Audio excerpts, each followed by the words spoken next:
بالله من الشيطان الرجيم بسم الله الرحمن الرحيم الحمد لله رب العالمين بارئ الخلق أجمعين والصلاة والسلام على سيد الأنبياء والمرسلين وخاتم النبيين حبيبنا وحبيب إليه العالمين أبو القاسم المصطفى محمد اللهم صل على محمد وآل محمد وعلى طيبين الطاهرين المعصومين ولا سيما بقية الله في الأرضين ولعنة دائم على أعدائهم أجمعين إلى يوم الدين.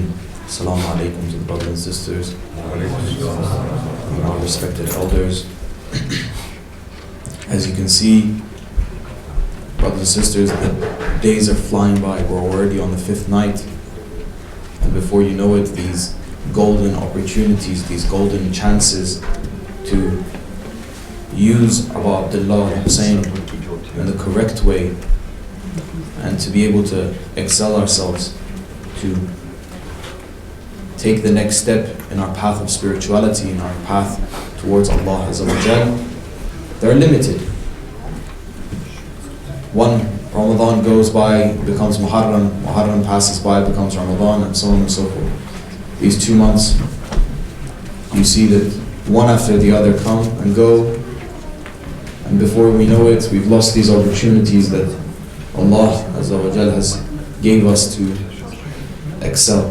Inshallah, we can use the best of our ability in these nights. Now, in today's, alhamdulillah, Allah has blessed us to the opportunity that I was able to convey to the brothers and sisters about a few topics that was deemed appropriate for the majalis of Abu Abdullah. Today I wanted to mention 2 topics in together. One of them, of course, is the philosophy, as I promised on the previous nights. What was the philosophy of Abu Abdullah Hussain even going to Kufa itself? Why did he leave?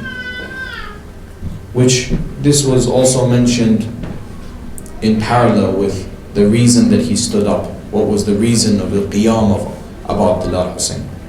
This is also parallel to each other. They're entwined. They're in one.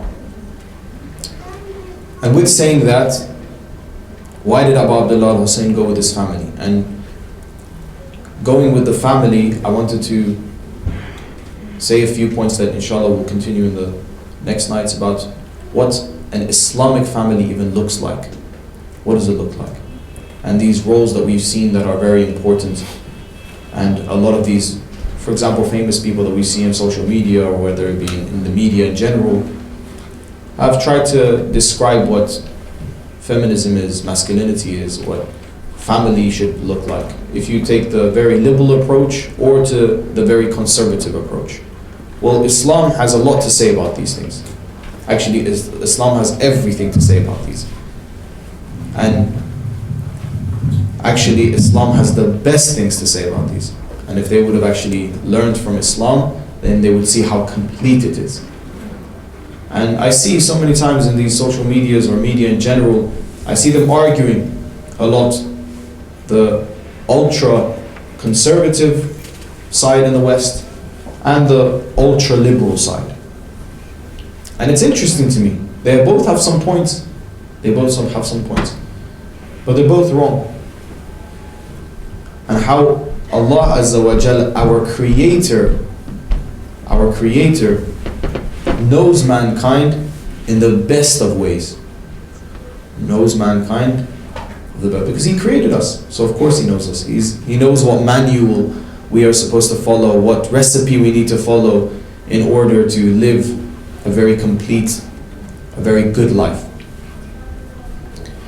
Now going back to the movement of Abu Abdullah Hussain, in the nights previous, brothers and sisters, I mentioned of course that Abu Abdullah Hussain had a duty as an Imam, because the opportunity was there for him to create a society in Kufa.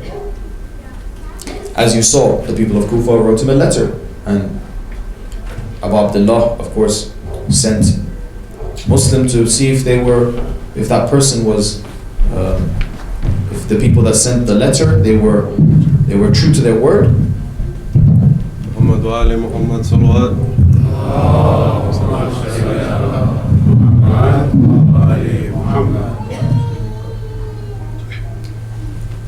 They wanted to see if Muslim was going to be true to their word. So he sent Muslim, and of course Hazrat Muslim sent the letter, but they weren't true to their word. Now one of the reasons is that whenever there is the opportunity, some people rise up and they rally behind their Imam, it is the duty of the Imam to also come. Now brothers and sisters, pay attention to this point. If a group of people rise up and rally behind their Imam, it is their Imam's duty to come. It is their duty to come. We're explaining the story of Abu Abdullah, but at the same time, it's one stone but two birds. We're also explaining the story of Imam Zaman alayhi salam. Imam Zaman, we shouldn't think, oh, we're waiting for a moment in time where it is ready, all the stars are aligned for Imam to come. No. What are the group of people that would rise up and rally behind their Imam for their Imam to come? How many people will write letters to their Imam saying, come? Are there enough people? Will it be like Imam Hassan alayhi salam, where Imam Hassan has to do sulh, has to do a ceasefire with Imam Hassan because there is not enough people? Or it will be no, people will rally behind their Imam. This is important. We're saying these stories so we understand what is my duty now. So my duty is supposed to rally behind my Imam. Now we can do that in many different ways. Until I am sinning, until I am in a sinful life, I'm not living an Islamic life, there is no way for me to rally behind my Imam. It makes no sense. It makes no sense.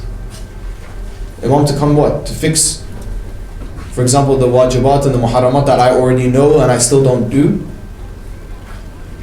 Am I delusional to the fact that, oh, okay, well, if the Imam comes and tells me, then I will, for example, do them? No. We have hadith, we have other Imams coming and saying that you need to do so and so. Am I acting upon that already now? We can see no. Rally behind your Imam is important. We have to understand our duty. Whether it be in society, whether it be with my family, whether it be... And we're going to say one aspect of it towards the end, inshallah, about family, which is very important. Very important. One thing I love about this community actually is I see some of the youth, the children, read the du'as, for example, after the salat. How they bring these children up to also love reading for the Ahlul Bayt, to reading after namaz, join them in these prayers and these salats that we're doing. It's very important. This is very crucial. Very crucial. Now, Abu Abdullah al-Hussain going towards Kufa, of course he has a responsibility. We said the reasons why he rose up. But what was the philosophy of Abu Abdullah al-Hussain going to normal means? The normal means. As in, of course, Abu Abdullah knew from the hidden knowledge that he has, the ilm al-kitab that he has, that of course the Imam has, that yes, I know that so and so will happen. The Kufis will not stick to their oath that they have given. However, if an Imam, as I mentioned in the previous lecture, if the Imam is an example for me, they shouldn't go by the hidden knowledge that they have, unless, of course, there's a hikmat, and Allah tells them, no, act upon this, even though they already know it. Normal means. Now, this normal means is one, yes, for example, to be an example for us. Another reason is that the Imam is trying to test us. Let's look at the story of Abu Abdullah. So one of the reasons, the philosophy of Abu Abdullah going on normal means is one, to test the people at the time. See how many people in these tests failed. See how many of these people failed in different ways. And please, brothers and sisters, go and read these stories, because sometimes we're an example of one of these people that fell. And learn from the people that didn't. People that left their own family in the middle of nowhere and said, I need to go and help Abu Abdullah al-Hussain. And others that said to Abu Abdullah Hussain, I will come, of course I will come. Let me just go back, leave my family in a safe place, then I will come back. What did Abu Abdullah say to them? If you leave, you won't be able to come back. This is the point. If you leave, you won't be able to come back. When wazifa, when your duty calls upon you, forget everything. Do the duty. What is the duty that you're supposed to do? These people didn't learn from Hazrat Ibrahim. Hazrat Ibrahim was ordered to leave his family in the middle of nowhere when duty called. And this is why, brothers and sisters, I mentioned Karbala is a story of love. It's more than duty. Inshallah we'll get closer to Ashura. But it's a story of, yes, if you were truly in love and completely dissolved in your Imam, you were in fana of your Imam, your attention was only to the Imam, then these questions wouldn't even arise. Oh, I should go and leave them. Some people, like Ibn Abbas for example, that were mufassirin, they did tafsir of the Quran, what did they come and say to Abu Abdullah when he was leaving? Ya Hussain, don't go. If you go, the chances are you might be killed. The chances are it will be difficult. Things will happen. Really? You're teaching Imam Hussain what to do? Where has it got to that I know a few tafsir of a few ayahs and I think that I can know something that the Imam of my time doesn't know? Trying to say to him, listen, it might be better, and giving advice to the Imam, really? That's what we understood from Islam? These are not, brothers and sisters, these are not like small individuals that we think, okay, it was just so and so. No. These were people that the community in that time in Medina looked up to. I'm trying to build the fear in us that we're not safe. Let's not make this false delusion of safety. Yeah, yesterday we spoke a lot about hope. Of course, there's always hope. If you ask for istighfar, Allah will always help you, and you should never feel down that, oh, it's done for me and it's game over. No, game over is when we're dead. When they're taking us to our graves, that's game over. Until then we have hope. However, on the other side, let's not feel a sense of security, false sense of security, that yes, I'm doing good, I'm doing my prayers, and I'm fasting, and I'm coming to the majlis of Abu Abdullah. Yeah, it's all good, but I'm also living my life. I'm going to the day-to-day, my work, I'm coming back, I'm reading Salat. Be sure that if you live a life of Islam in the way of the Ahlul Bayt, problems will come in your life. For a fact. Whether it be that you stand up against zulm, against injustice, whether it be that you don't fit in some communities, with some families, with some friends. Yet it's easy.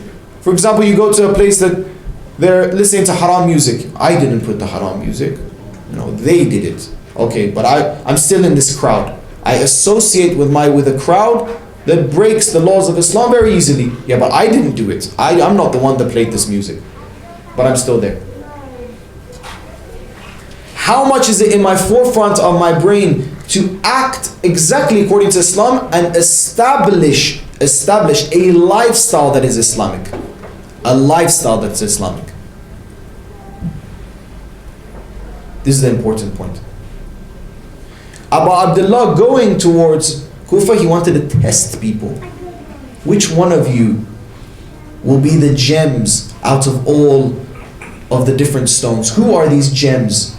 And as you saw, Abu Abdullah cherry-picked them, one by one. Each more amazing than the other. Look at Habib, today's for his night, Habib the Mazar.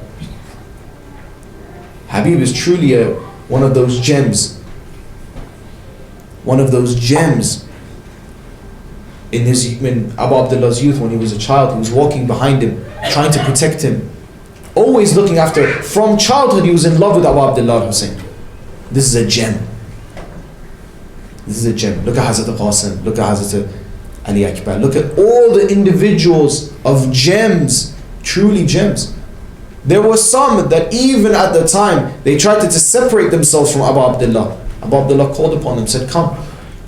with one talk, with one advice from Abu Abdullah, they came back and they wanted to give their lives for Abu Abdullah Hussain.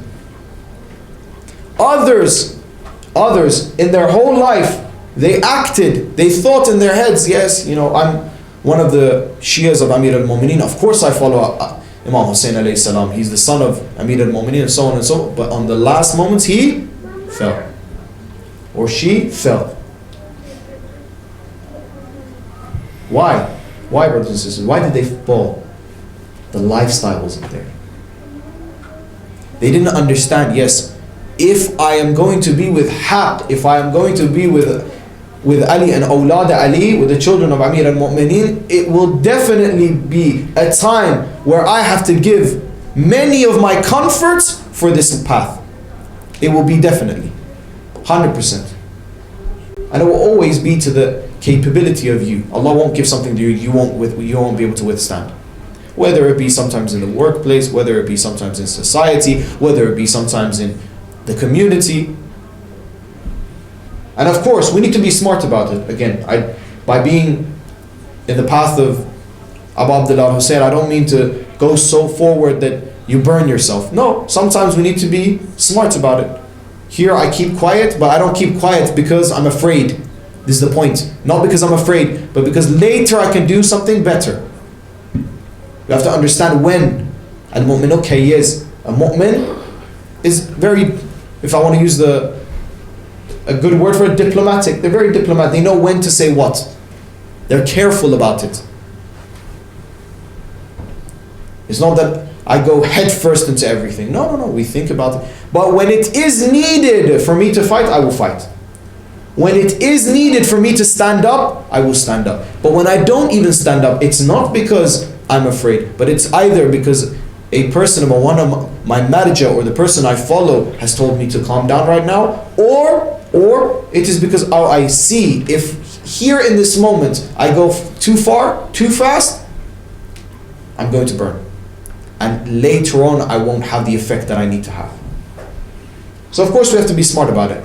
However, don't assume that yes, Islam is this, I have a lifestyle and I'm reading my prayers and I'm doing fasting and so on and that's it. A Shia of Amir al-Mu'mineen, you will have difficulties in your life, 100%. It's 100%. Because a Shia of Amir al-Mu'mineen cannot withstand with injustice. And when you can't stand injustice and you stand with justice, there will always be problems in your life, 100%. This natural course. One of the ulama used to say, if this materialistic world was good, if it was really this good as we thought, it would have been good to Imam Hussain alayhi salam. It would have been good to Amir al-Mu'mineen. We saw what this world did to them. Why do we expect that this world will be good to us? Why do we expect it? It won't be. There will be times that, yes, everything is good, and there will be times that difficulties will arise. So one of the reasons is the testing, brothers and sisters. Abu Abdullah Hussain wanted to test the people that were there. He can only test them if he goes by the normal means. If, for example, if Abu Abdullah Hussain would have teleported from Medina to Kufa and he would have said, okay, so you guys all took away Muslim, okay, so I understand, and he would have teleported back. I've heard this from some of the youth. Why didn't he open, for example, a television in the skies and see what's going on in Kufa? Or no, he has to go by normal means. Why? Because there needs to be a testing ground for some. Some of them needed to be tested. Those gems needed to be shunned. This opportunity of shahadat needed to happen. And as I mentioned in the previous nights, why? To wake people up. The ummah of Rasulullah was going on the wrong path. A path that looked nothing like the sunnah of Rasulullah. So they needed to wake up. This would have only been accomplished, how? Only by normal means. You've all heard the story of the jinns coming to Abu Abdullah. You give us the order and we will fight for you as well. Abu Abdullah says, no. It's not a war of jinns against human beings. What would have that accomplished? a story that, for example, if it would have happened today, they will say it's a myth. As many do say it's a myth that this happened, for example. It's in our hadith. This wasn't a war of winning in the battle. It was complete haqq against complete batil. Complete justice holding against complete injustice. It was a story to wake people up. And as you can see, what's my evidence for it? My evidence for it is these majalis. Whether it be Canada, America, Australia, all around the world, in small even islands, you will see the majalis of Abu Abdullah al-Hussain, in the remembrance of Abu Abdullah al-Hussain, in the remembrance of the resistance that happened, to wake people up to understand that, listen, Islam is not this just day-to-day life that you go to do your prayers and go to work and provide for your family and come back. No, no, no. It's more than that. Abu Abdullah showed us that if you want to be a true believer, want to be a true believer, you have to love Allah. Don't read Quran in the same way that, every Quran goes on the shelf, and then when it comes to Ramadan, I take the Quran off and I read it. If I try my best to finish the juz just because I have to finish that one juz, and then I put it back on the shelf until next year Ramadan, when Ramadan comes by. No, no, no. Abu Abdullah, on the night of Ashura, he said, put 1 day back on the night of Tasu'a. He said, go 1 day back. Tonight, I want to read Quran. I want to have the pleasure of Quran. Not the pleasure, let me eat my final meal, or let me eat so-and-so, or let me have that lavish thing. No, no, no. I want to read a little bit of Quran. I want to hear Kalamullah. This connection with Allah. It's my last opportunity to read Quran. Abu Abdullah is teaching us here. The connection to Quran should be a connection of love. If it is a time that I am alone at home, it is difficult for me to open the Quran, but it's so easy for me to scroll on my phone and watch other things. Something's wrong. This is an alert system going on. You know, when you, for example, get a cold sore, you get something on your body, you understand, okay, so I'm getting ill, or there's some issue in my body. This is that cold sore. There's an issue with me spiritually. Why can I not read the Quran? 10 minutes. Why is it that I can't remember the last time I read a page or 2 pages? Or if I want to finish this page, it's as if I'm lifting a heavy stone. Why is it like that? Something's wrong. But if it is the way where, okay, I have some time on my hands, or it would be the best that I, of course, plan systematically every day. At this time or at this time that I'm free, I read so-and-so pages. And it doesn't have to be ridiculously much. 2 pages, 3 pages. But I'll read this many pages every day. Connection with the Quran. Let's not forget, sometimes we remember the Ahlul Bayt, we forget the Quran. Rasulullah said, my family, itrati, and the Quran. Let's not forget the Quran. Or better, yes, I read the Quran every day, but sometimes I yearn for it. I have a feeling I need to read some Quran. I need to listen to some beautiful recitation. And then I go and look at a few ayahs. I go and look at the translation. I think about it. I ponder. The Quran says ponder. Na'uzubillah, some people are reading it like a newspaper. Let me just read the next one on the next page. And no, pondering. This pondering in it, that is when it builds you. Think about it. If you don't understand it, ask. Look at some of tafasir. Why is it that we try for everything in our lives, but we don't try for our religion? We don't try to educate ourselves more. I promise everything that we already know about Islam is not even the tip of the iceberg. There is so much more. So much more. Now we have time. Put aside every day 20 minutes. 20 minutes in a day. Watch after 1 year how much you'll know. And then look back and say, wow, I've truly excelled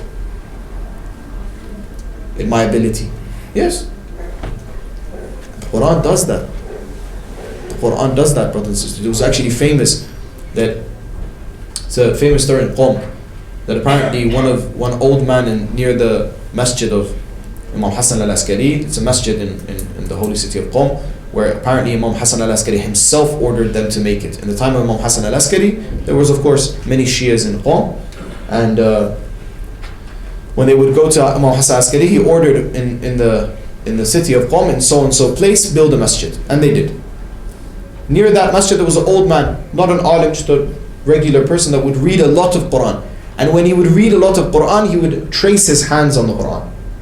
While he was reading, he would trace his hands. After a while, it was so that it's a famous story in Qawm. If you go to some of these older Qawmis that live, they'll tell you, yes, either they witnessed it or their parents witnessed it. His finger had shafa.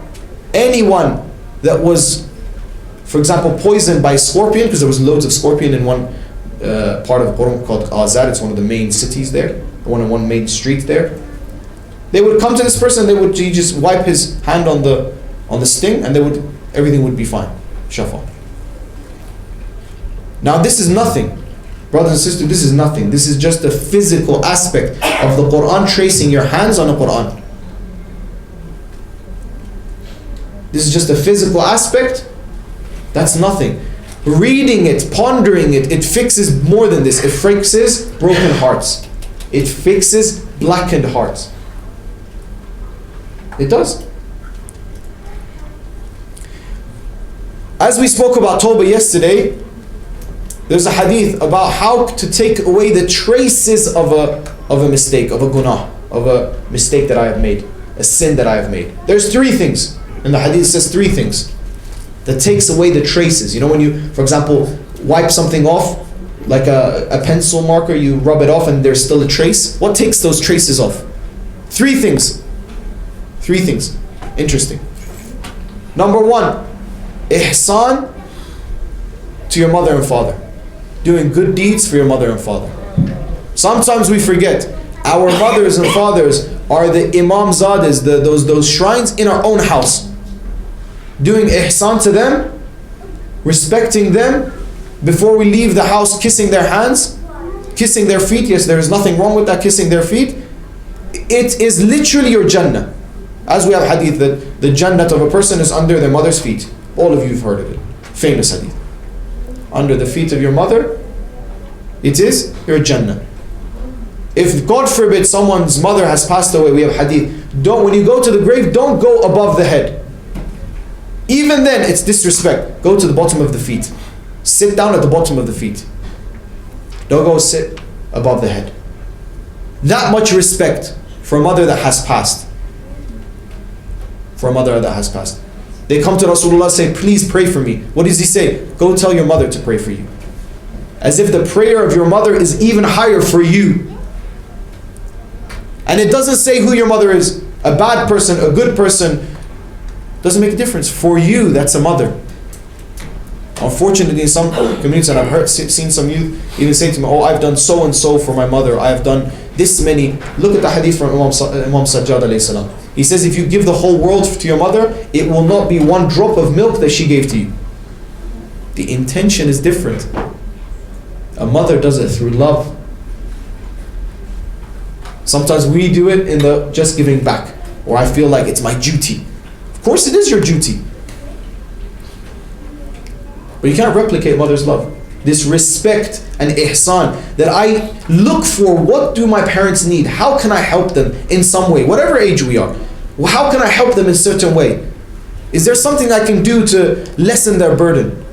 And you've seen sometimes mothers, they work in a house and no one else is doing anything. This is wrong. This is not Islamic.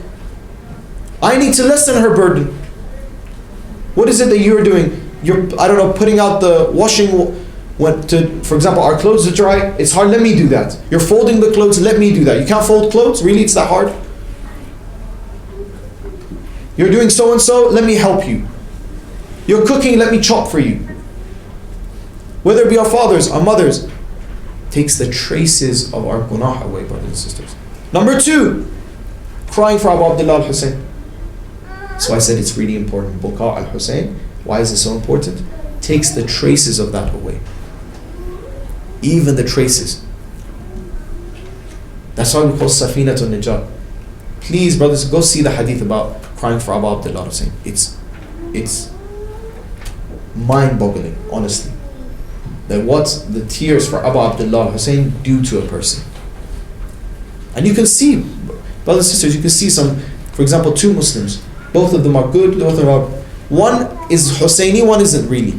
Sometimes comes to the majalis, sometimes doesn't. But they both look at the ma'rifah this one has according to this one. Try for example, every day to listen to a roza, or every week listen to a roza and try to cry for Abu Abdullah Hussain. Even after Ashura. Put it in your program, twice a week, once a week. See how much more different you are. How much more appetite you have for religion. How much more appetite you have towards even your prayer. It has an effect. Of course it has an effect. Why do we think that things that we do and the atmosphere and the environment that we are don't affect us? It affects even animals. It affects plants. We don't know this in science, it's proven already. Atmosphere and the place that you are has an effect on you. And you think the atmosphere of the Majlis of Abu Abdullah doesn't have an effect on you? A spiritual place doesn't have an effect on you? If you work in a perfume shop, even though you don't spray yourself with perfume, you don't think you'll smell like perfume? Coming to this majlis, do you think it's... Each one of us have been invited by Abu Abdullah Hussain to attend a majlis like this. Each one of us. Let's not take it as, I've not done anything. It's the blessings from Abu Abdullah. It's an invitation. If we do not believe that it's an invitation, something's wrong, brothers and sisters. Each one of us, it's an invitation. Whether we're invited to go to the shrine of Abu Abdullah Hussain or the shrine of the Ma'asumeen, it's invitation. That's why don't think when you buy the ticket to go to Arba'een, oh, I bought the ticket to go to Arba'een. No, that time you were invited. You weren't able to go, you weren't invited. I promise you, if you do everything in your capability to go to the shrine of Abu Abdullah Hussain, if you do everything in your ability to go there, you're not invited, you won't be invited. There was a friend of ours that he was telling me, he went with a group to the Haram of Imam Hussain alayhi salam, and they went a long way. I'm not sure if it was Arba'in or not, but he was on the whole way he was arguing with his wife, and he kept on arguing with his wife. Instead of having the akhlaq and the etiquettes of Abu Abdullah, was constant argument. And his wife was very upset at him. He tells me, he says, we went to the door. I went in. This person was behind me. They closed the doors of the haram and they didn't open it. It was too full, he didn't come in. Until the end of the day, when we had to go back, he still couldn't go inside the haram. All he could do is be outside of the haram. Do we think that this is just by chance? It's by mistake? Oh, something happened? No, he wasn't invited. I have to ask for the invitation of Abu Abdullah Hussain. And while I'm going, have the morality, have the akhlaq of going to the ziyarat of Abu Abdullah Hussain. Consciously. And what's the third thing? What's the third thing that takes the traces of this gunah, these mistakes that we've done, is reading the Quran. And that's why I mentioned the hadith. 3 things. Number 1, doing ihsan to your mother and father. Number 2, crying for Abu Abdullah Hussain. Number 3, reading the Quran. Reading the Quran. And this is not reading the Quran, okay, I'm going to read it once and the trace is gone. No. Actively, every day, even 1 page. I mean, how hard it is to read 1 page a day. 1 page a day, it needs time management, of course. I plan it out after morning prayer or at night time before I sleep. So, having a connection with the Quran.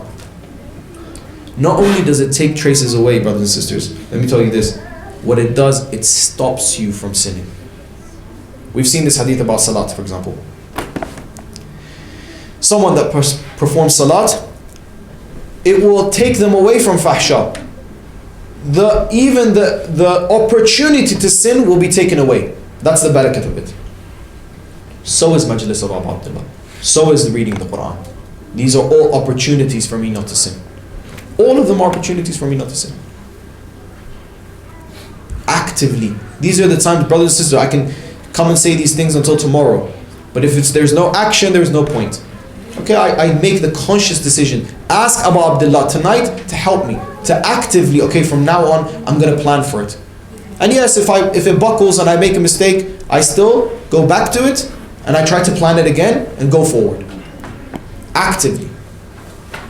So Abu Abdullah, of course, wanted to test people. But another reason that Abu Abdullah Hussain went on normal means is to do itmam hujjat. What's itmam hujjat? Completing the hujjat on them. Completely saying, okay, listen, I've gave you all the options to be on the right path, but you decided not to. I've gave you all the doors. All the doors are open for you to come with me and enter Jannah and to be among the companions that are just like the true companions of Rasulullah, but you decided not to. I gave you itmam hujjat. I completed the hujjat on you. I gave you all the signs you needed to see. You knew who I was. You knew I was the grandson of the Rasulullah. You know I was the Imam. You know I needed help. You knew my family was with me. You knew again and again, but you still didn't come with me. Why? Either you were paid off, either you were scared for your life, either you thought, why is Imam Hussain going and getting himself killed? Or you thought so, or all these excuses that they themselves, so many of them knew that these were ridiculous excuses to not go with Abu Abdullah Hussain. Now, of course, Abu Abdullah Hussain went with his family, and there is reasons for that. One of the reasons is, of course, going on normal means with their family is to preserve Islam. The story wouldn't have been the story that we know today, brothers and sisters. This story that we have today, it wouldn't have burnt the hearts as much as it would have with the family of Abu Abdullah being there. What's one of the most, or the most painful story in Karbala? It's the story of Hazrat Ruqayyah, is it not? What is the most painful story of Karbala? It's after Ashura. Shama Qariban, honestly. It is. It burns people's hearts and it brings tears like no other. Because of course the innocence of the children, of the women. It hurts. It hurts deeply. It wouldn't have been the same. It wouldn't have echoed through time as it did if it wasn't the same. Abu Abdullah knows this. Abu Abdullah understands that I need to give the life of my family to preserve Islam. This is the way that it will be preserved. This story in this way will be preserved in Islam. They need to understand. They need to understand the khabasat of these people. They need to understand how low and how misguided these people are. How will they understand if I take it with my family? That look, even the moment that I show them an innocent 6-month-old child that is thirsty, there is no threat to them, not even a little bit of a threat. But yet what? Their hearts are so black that they will shoot arrows at him. This is what burns. This is what stays in time. What is a little 6-month-old child going to do to me? These people didn't understand Islam. It was khibasat. It was the dirtiness of their hearts. Now who can even come and say that yes, it is justified? Who justifies it? Even the Ahl Sunnah don't justify it. Even they don't justify it. Whoever even tries, then you know that they are khabis just like them. They have the same type of khabasat. How are you going to justify such an act? How? And it is signed, brothers and sisters, if we see the same thing happening in today, then we understand who's on the right, who's on the wrong. We remember Abu Abdullah Hussain. We remember Abu Abdullah Hussain. Showing this strength, oh, I'm strong, I am so. Haq is the main criteria in Islam. And this gets me to the next part that inshallah I will continue tomorrow, which is about families. Which is about family. Sometimes this false narrative, and I don't want to name names in the member of Abu Abdullah Hussain, but you know them, the famous people that are speakers today in the social medias about masculinity and about, feminism and so on and so forth. If they are looking for the best way in society, look at Islam. Right now, they're getting to the point of, we are, for example, oppressed, and we are so, and look at, for example, a lot of them you've probably heard say, what is it? It's a mankind, or woman. It's an abbreviation of it. We should change this. We should put another word for it. So it's not an extension of the word man. Well, we've done it thousands of years ago. We've done it thousands of years ago. Nisa has nothing to do with rajul. Two different things in Arabic. There's not an extension. In Farsi, zan and mard, they're two different complete words. Is it not? There's two different words. Insan, which is mankind, insan as you could even say it comes from nisa, for example, but you can't say it comes from man. Yes? We in our culture, we don't take our women, at least in most of the Arab cultures and in the Iranian cultures that I know of, the woman doesn't have to take and doesn't even take the surname of their husband. It has no meaning to it. After these many years, now they're getting to these points that it wasn't even up to debate in our communities. It wasn't even up to debate. Now they want to explain what are the masculine traits, what are the feminine traits.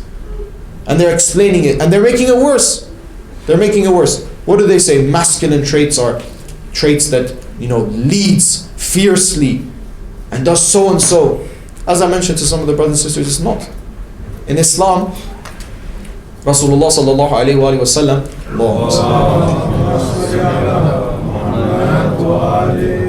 the definition for a man, let me see my time.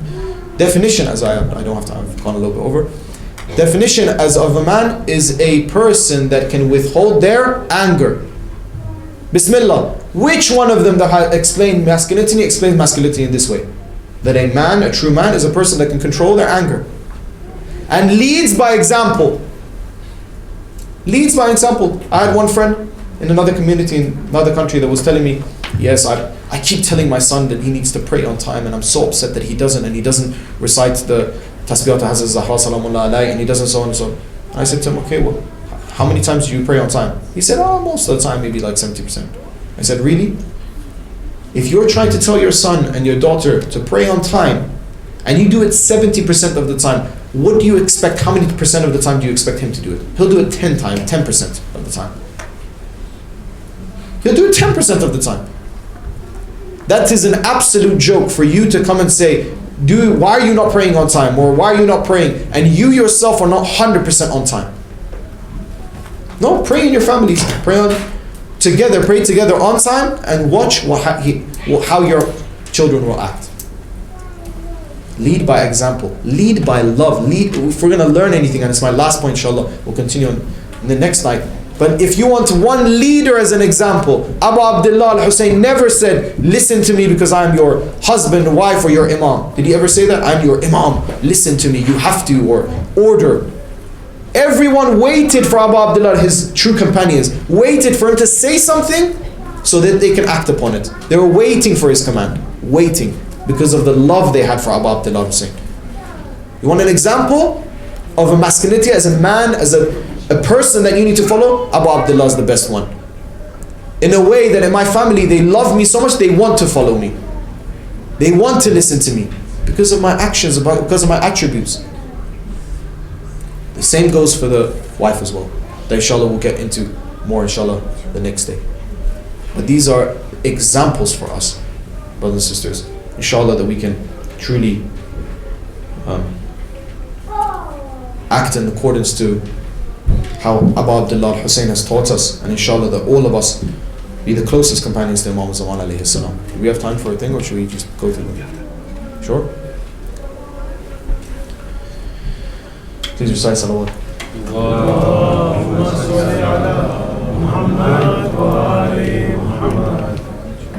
Bismillahirrahmanirrahim. At the beginning, brothers and sisters, please, all together. Assalamu ala al-Hussain.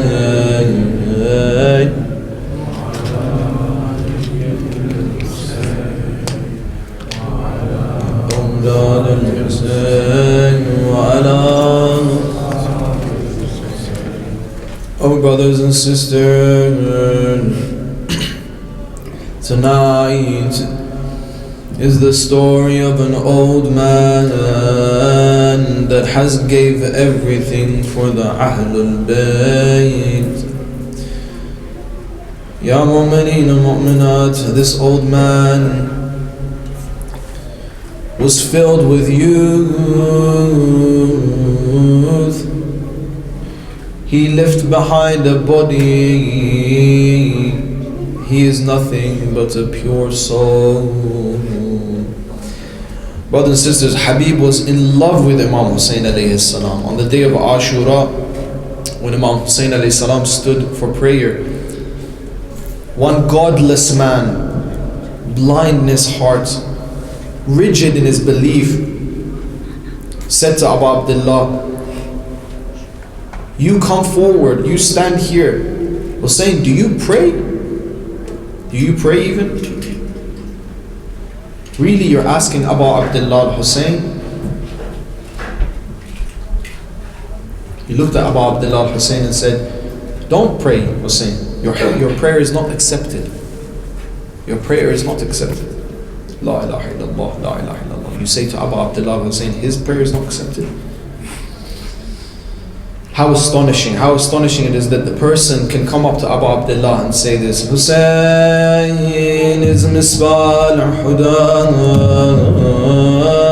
Hussain is safinatul najah, Hussain is the embodiment of faith, he is Salah itself.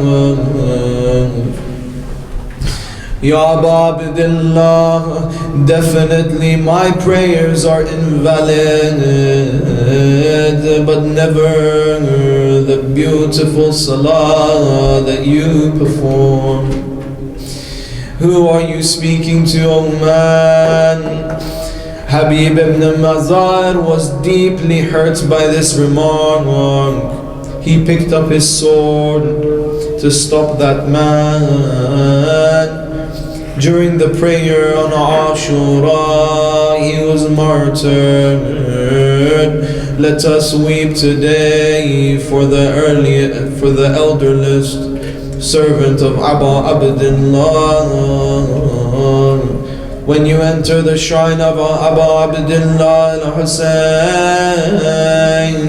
they will say, on the left side lies a grave of Habib, and Habib wa Abi Mudahir, Farithu Hija'in wa Harbun Tas'ar, wa antum inda al-hadid al-kathir, nahnu a'la hujjatan wa adhhar, وأنتم عند الوفاء الأعذار، ونحن أوفى منكم وأسبار، حقا وأنما منكم وأعذار.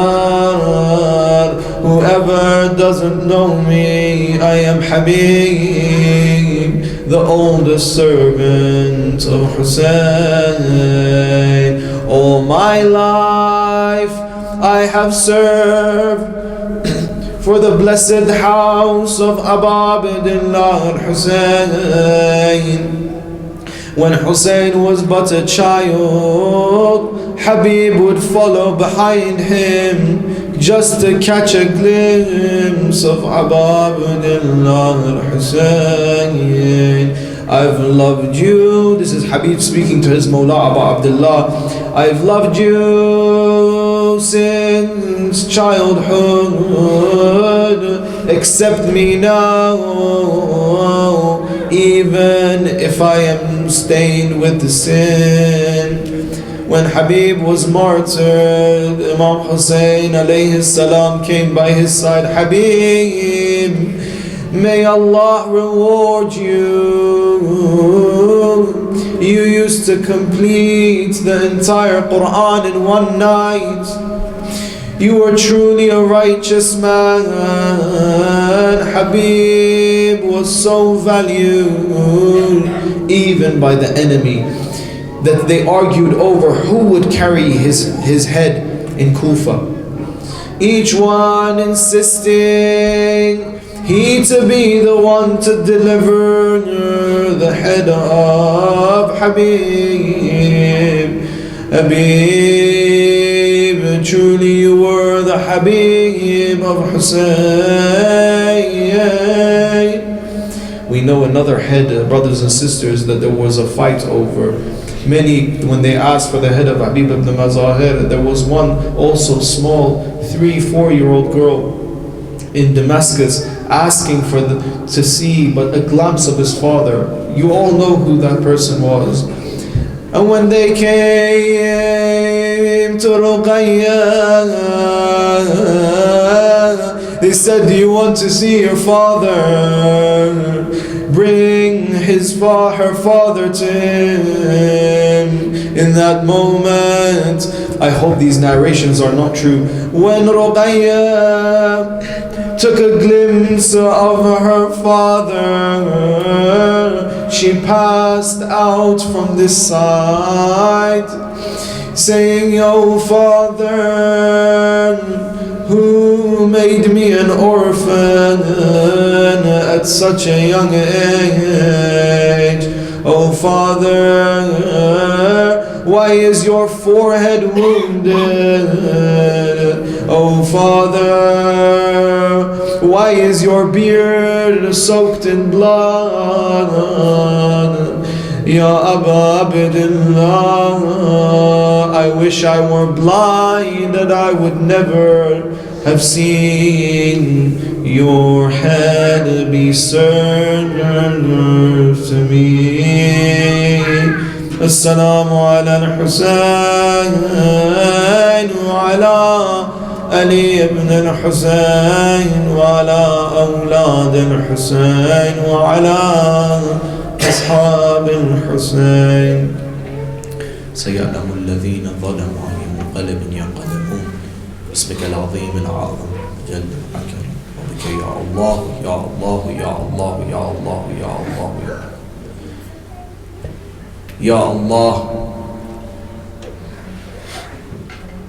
By Aba Abdullah Hussain, we ask you, please, all of us in this jam and our loved ones, please make us the closest companions to Imam al-Zaman alayhi salam. By the name of Aba Abdullah Hussain, hasten his appearance and let it be to his governance that all of us will be truly happy. And may inshallah all of us be blessed. And the people that are not here today, they were maybe in the previous Muharrams, oh Allah, give them the highest of places in Jannah, and inshallah that we can also join Aba Abdullah Hussain in the hereafter. Please recite Salawat ala Muhammad.